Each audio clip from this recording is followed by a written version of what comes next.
मैं रियाद की bird market में हूँ। ये बर्ड मार्केट 1.5-2 किलोमीटर लंबी है, जिसमें दुकानें बनी हुई हैं खूबसूरत तरीन और बहुत बर्ड इसके अंदर।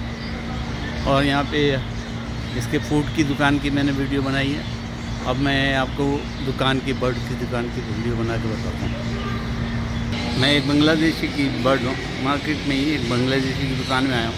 मुख्तलिफ बर्ड्स हैं, लेकिन हमें जो बर्ड चाहिए वो इसके पास है।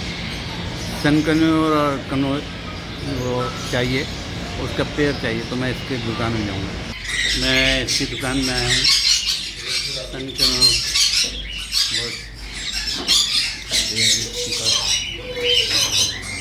Love bird.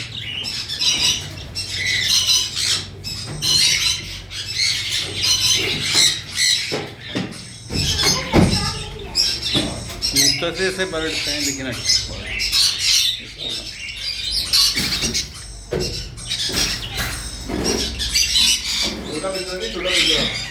छोटा पिंजरा नहीं कोई। हमने ये लिया,